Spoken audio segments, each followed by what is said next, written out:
YouTube Ozzico and the Goat House is back. Very recently, I ranked the NFL coaches heading into the 2022 season. Now we're ranking every single NFL GM heading into the season. So it was requested by quite a few of you, so excited to do this. I definitely have different opinions than most people on this. Not only did I rank them, I also placed them in the tiers as well. So a lot of fun here. Let me know your thoughts in the comments. Always talking on Twitter with you guys. Live news, updates, thoughts. Just got accepted into super follows on Twitter, so we're beginning to set that up. So pretty cool. Join us on their link down below. Like, subscribe, turn notifications on. We got full NFL coverage here. Here's our Twitter. I posted this poll earlier today. The other, and you guys are commenting your thoughts or who you would include in there. That is leading the way there, that other section. But yeah, pretty interesting to see everyone's different opinion here on the GMs. But on to the rankings. So there's new GMs, obviously, but I ranked these guys separate. So this isn't the top 5 best GMs in all of football. I ranked these guys separate because, for the most part, they've given us something. You know, it's not like it's a new player that hasn't taken the field yet. It's a head coach that hasn't taken the field yet. We've seen kind of an off season for 4 of these guys here. Ziegler, I got at 1. The only thing we can base this on is just one offseason so far. And so it doesn't mean a whole lot. It's just a fun exercise to see where we think they're at this very early stage. But Ziegler had made some big splash moves, obviously, with the Raiders, bringing in Devontae Adams, Chandler Jones, etc. So they did a pretty solid job over there. I thought he was easily number 1 if we're basing it off of this one offseason, which is the only thing we could base it off of. Kwesi Adolfo-Mensah of the Vikings. Pretty good offseason. They were able to bring in guys like Zadarius Smith that we did not expect and make this team better and put them in a better position to maybe contend for that division. And then they added some solid players throughout the draft. The one thing I didn't like was that trade with the Lions in the first round. The Packers trade I like because they had 2 second-round picks. They're able to get Andrew Booth Jr. in that scenario. But that Lions trade was interesting. They didn't get correct value there, but added some solid players. Joe Shane of the Giants.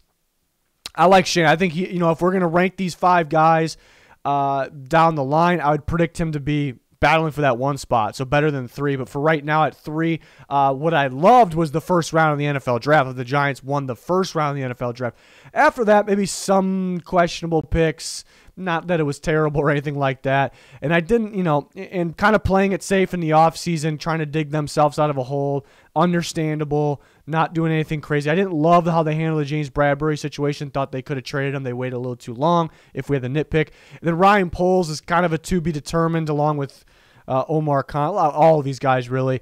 But Poles, the good was the decision to go and rebuild mode for the Chicago Bears, because sometimes guys come in there and they're like, no, we're going to force it. We're going to win right now. That would have been a bad idea. So Poles made the right decision there. Just not much else to go off of after that. No first-round pick in the draft. A solid draft, though, overall.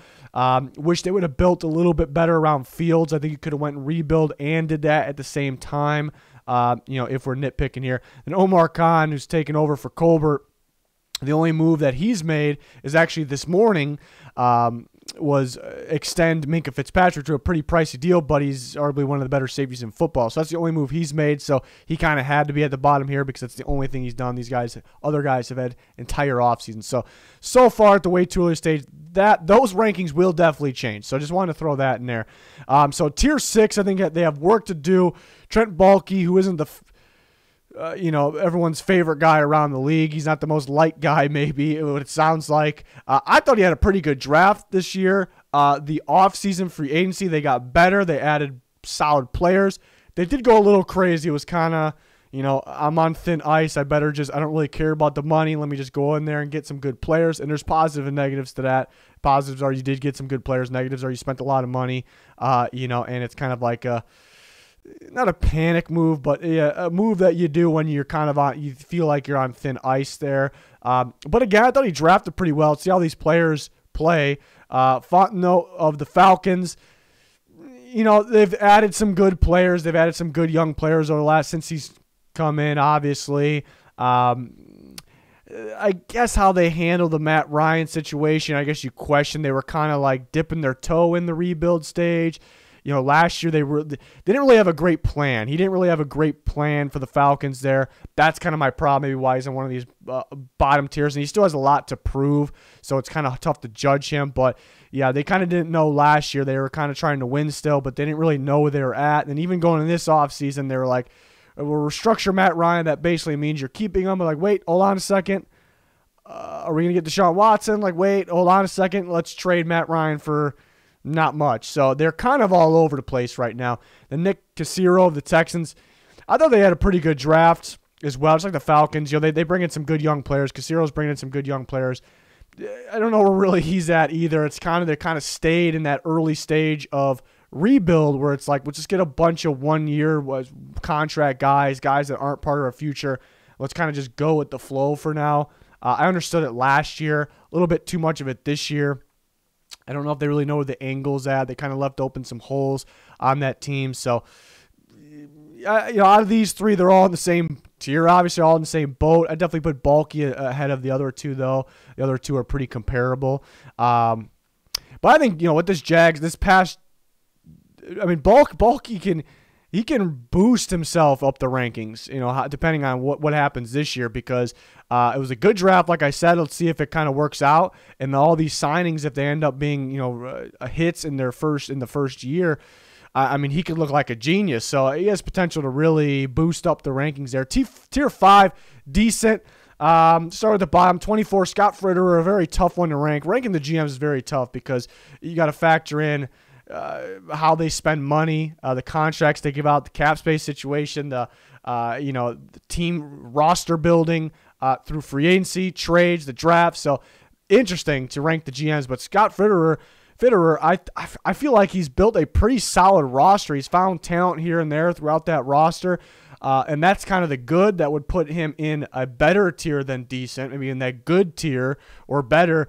But he's handled the quarterback situation pretty poorly. And there's sometimes where it's just tough to find a good quarterback. So you don't really want to knock the guy too much. But he's really tried and he's kind of failed in that category.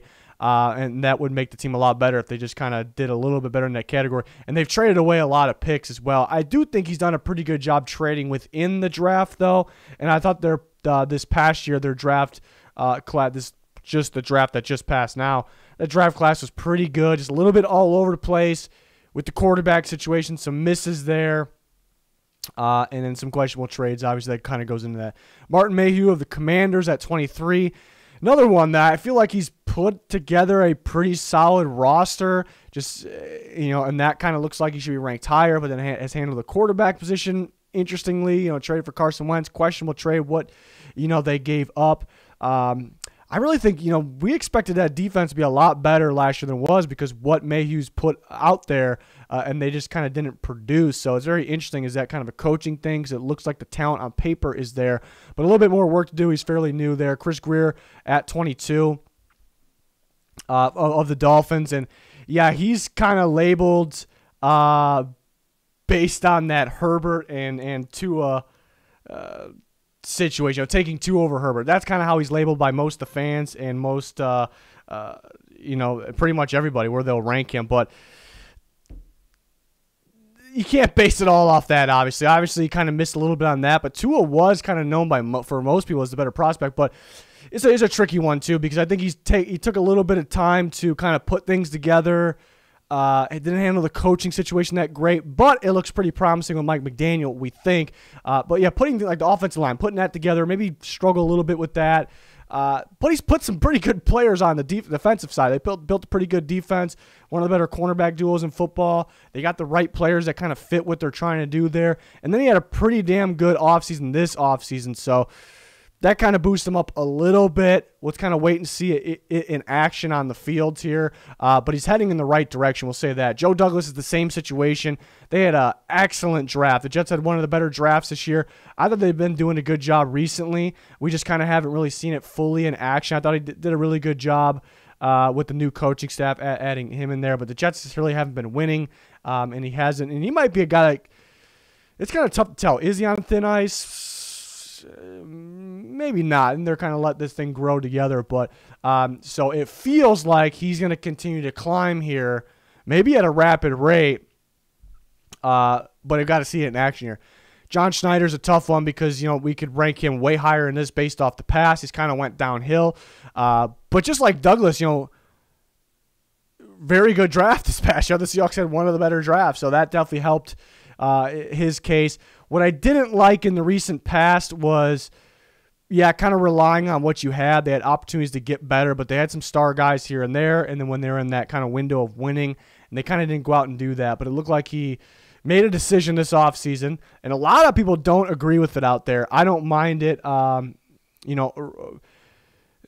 There's such thing as being too confident, and maybe that was the past John Schneider, and this year's like, all right, we're going to be a good team if we keep Russell Wilson, but we're probably not going to win it all. Let's trade him now, get what we can get, and build this thing through the draft here. And they did a solid job. So he was really dropping down, doing a poor job again, kind of being afraid to get better when they're in that win now window mode. So he's kind of falling down towards the bottom of the league, but maybe starting to pick it back up. Steve Keim of the Cardinals, kind of had some opportunities to do a little bit better for this Cardinals team. They kind of relying on what they have for the offensive line minus adding Rodney Hudson, obviously. I mean, the trade for DeAndre Hopkins from a few years ago looks pretty good.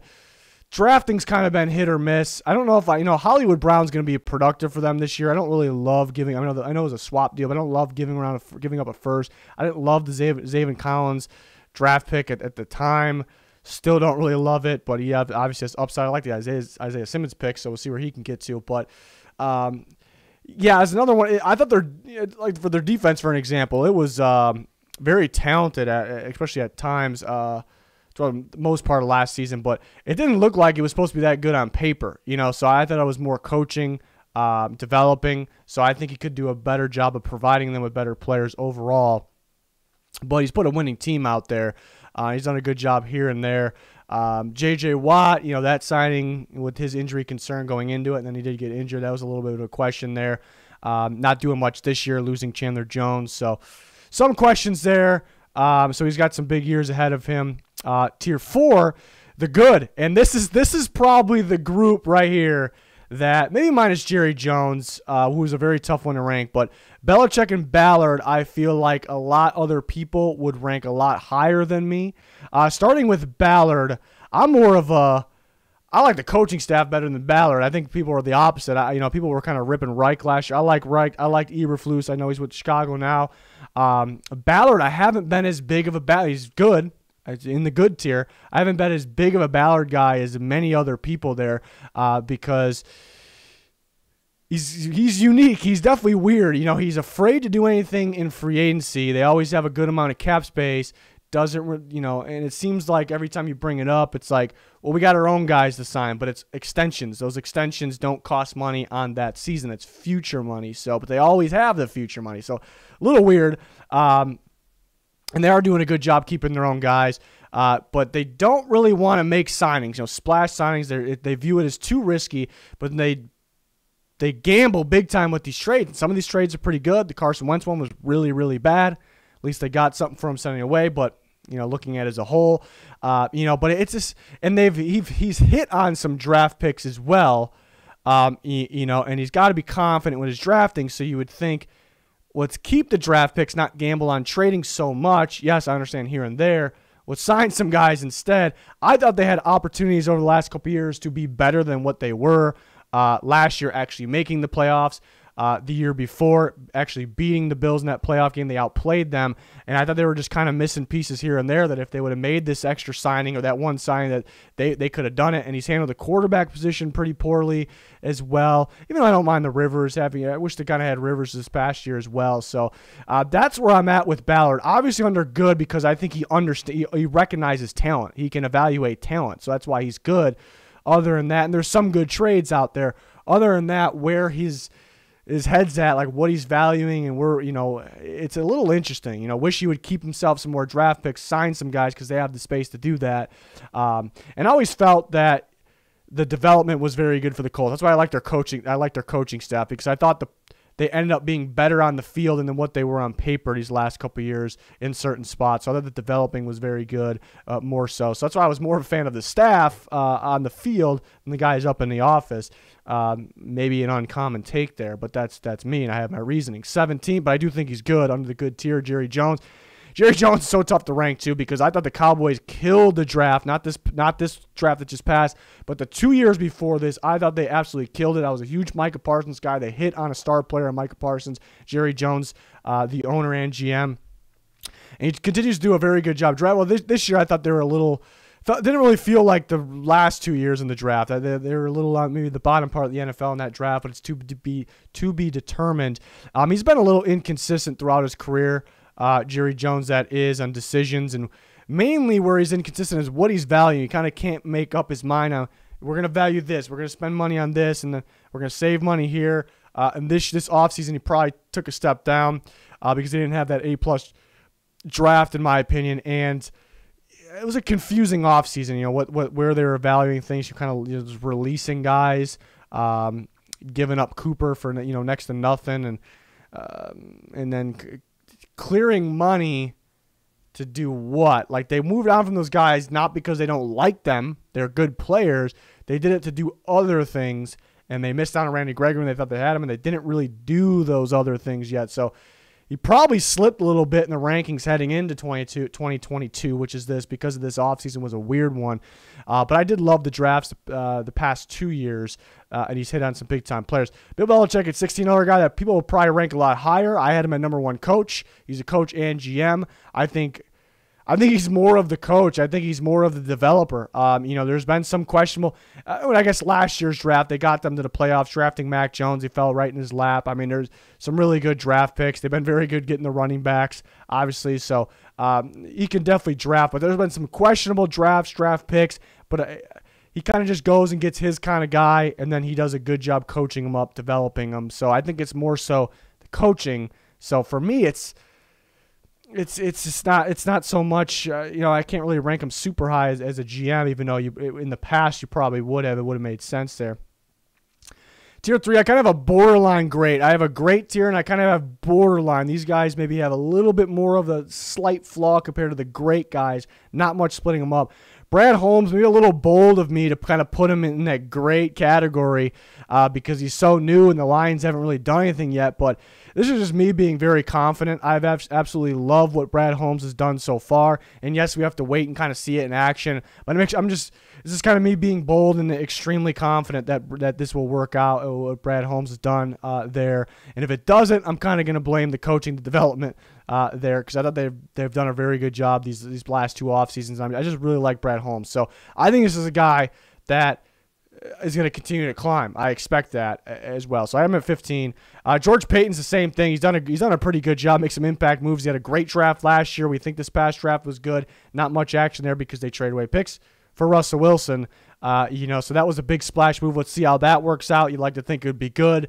So Payton's another guy that it's kind of early to kind of put him. We really want to call him great. It's kind of early. It's a little bold early to say that. But he's done a very good job, and he most certainly seems like he's heading there. So I think between Payton and Holmes, these are guys that in the very, very, very near future can boost up well inside the top 10, well in top 5, maybe get up there. So promising. Tom Telesco at 13 of the Chargers. He's been there for a bit. And the Chargers have had some disappointing outings, even though you felt like they had pretty good teams. It felt like he's found talent, but now he's kind of really getting going. I think, big splash moves this offseason, drafting Justin Herbert. Splash moves, like I said, signings, trading for Khalil Mack, pretty good drafts as well. So kind of see it in action. Let's get them to the playoffs this year, and then we can talk about him even going up even further. Duke Tobin is a tricky one, tricky one to rank as well, because how much is he, contributing? He's actually the director of player personnel. So how much is he actually contributing? Seems like very recently he kind of took over more as that role. So it's a little tricky one. You put Mike Brown in here or you put Duke Tobin in here. That's why it's so tough to rank some of these guys, because if Tobin had that general manager label and, for sure is the guy making 100% making these decisions, you probably rank him a lot higher, because well, not a lot, but a good amount higher because they really turn it around. They understand how to identify talent, get the right players for that team, and they found some very good young talented players. Some of them fell right in their lap, like Burrow, Jamar Chase, but he took them, as well. But I think a big part of the Bengals is coaching as well, though. I think they do a good job of developing because look at that defense last year on paper. Wasn't supposed to be as good as what it was. It didn't look that great on paper. It looked pretty solid. He's got some good draft picks out there. But I think they do a really good job developing them and making them better there. Eric DeCosta of the Ravens, remember he took over not too long ago for Ozzie Newsome. I got him at 11. And he's always, the Ravens are always a tough team. They're always good. That's the great thing about DeCosta. I love what he did this offseason. A killer draft. And I like that they weren't afraid to kind of adjust things, move on from Martindale because they want to just it's not that they really want to get a better defense coordinator. They want to change it up to kind of beat those teams they've had problems with, and they go out and get those players that fit that. I think what stands out, a great example would be Hamilton and Marcus Williams, the safeties, a little bit more coverage guys. So I love that. About DeCosta, he has some good draft picks over the years, some good players. Haven't really loved how we handled the receiver position over the last several years. I know drafting Bateman was very, very solid, we think, but just not valuing that very highly. So if we had to nitpick there. And the offensive line, which was a tricky situation for the Ravens because they've had injuries, but the Orlando Brown situation, who might end up being the highest paid left tackle in football any time now. And it's tough to kind of move on from Stanley and keep Brown because Stanley was arguably the best in football, but he's had his injuries, so it was a tough decision there what to do there. But yeah, the offensive line was kind of going up, and now where's it at? A little bit messy. They've added some guys though. I thought they did a good job this offseason. So we'll see. Hopefully the Ravens can stay healthy.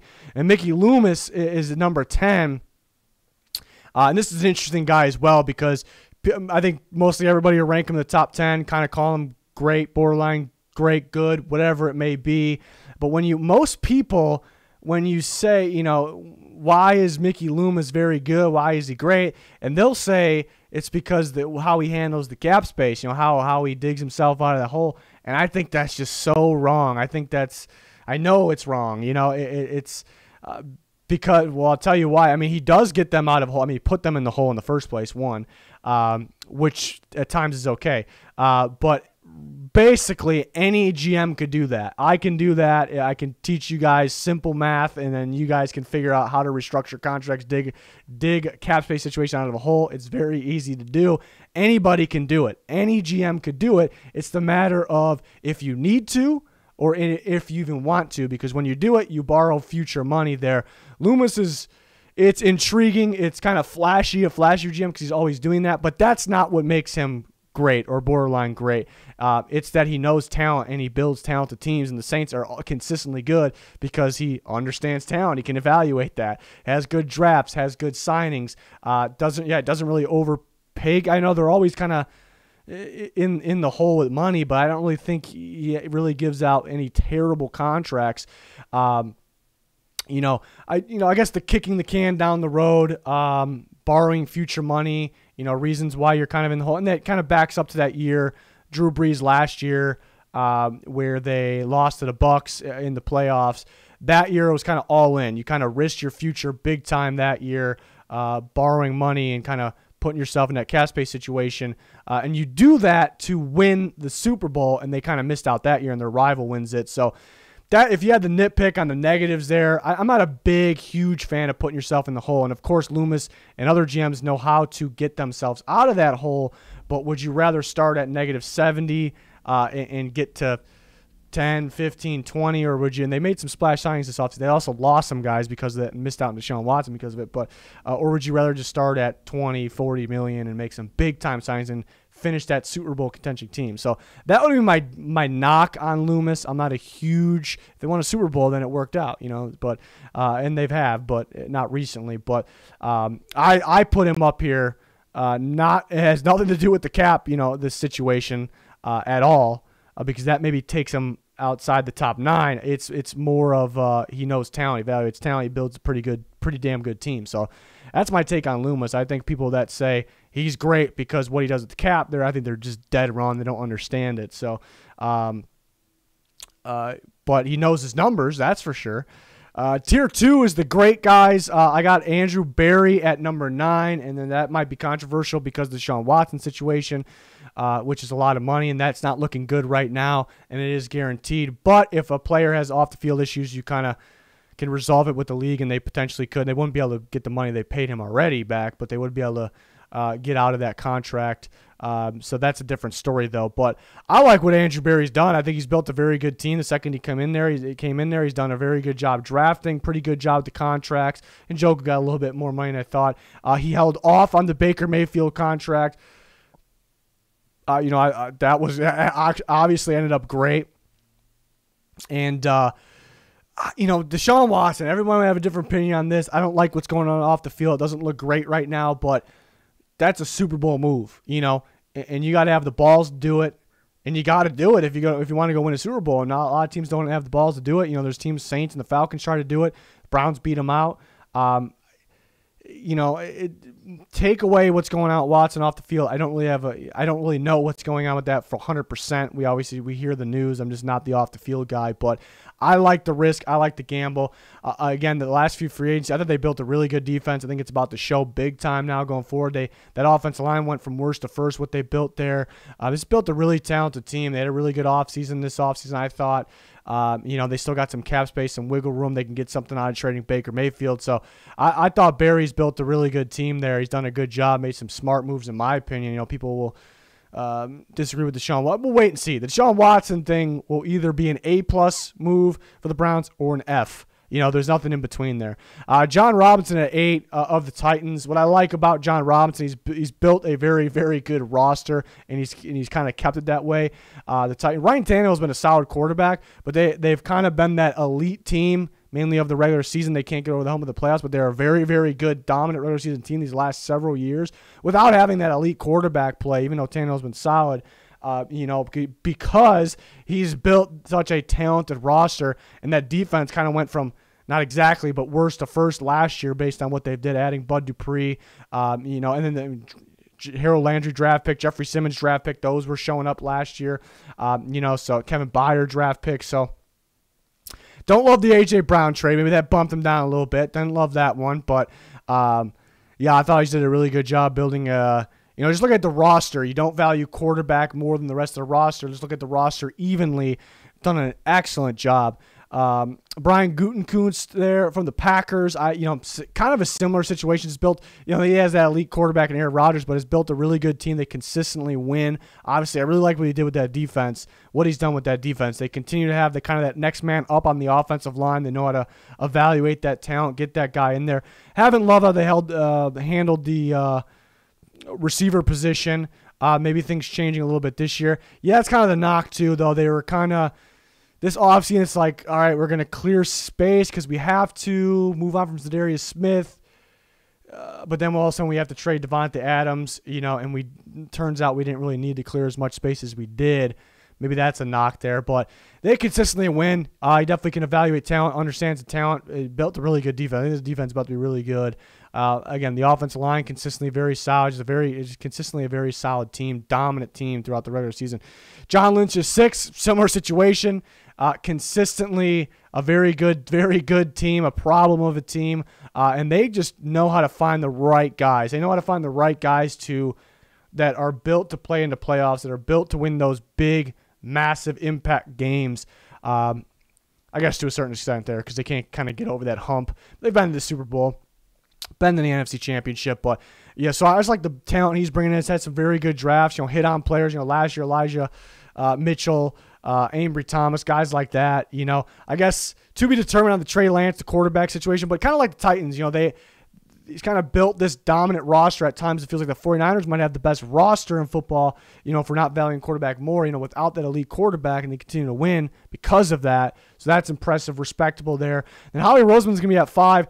Another guy that I'm not a huge fan of kicking the can down the road and borrowing future money. A lot of void deals from him. I don't love it, but you do it to win a Super Bowl. He's got somewhat of a recent Super Bowl, and that year that roster, again, equal value, every position, insane value, because they were down to their second string quarterback there, and they won the Super Bowl. So, and he understands talent. He's had some misses. He's kind of known for taking Rager over Justin Jefferson. But other than that, and then some receiver issues, but it's looking good going forward. Devontae Smith, trade for A.J. Brown. Very good trade for A.J. Brown. Some very good trades in his career as well. Trading Carson Wentz looks genius right now. Always understands the importance of offensive line, building that offensive line, getting the next guy up. Always finding ways to get better. So yeah, I guess, again, the only knock is maybe some past receiver things. It seems like the receiver decisions. And, some people may say Hurts, like, do you knock him for Hurts? I'd say absolutely not. Is Hurts the guy to win him a Super Bowl?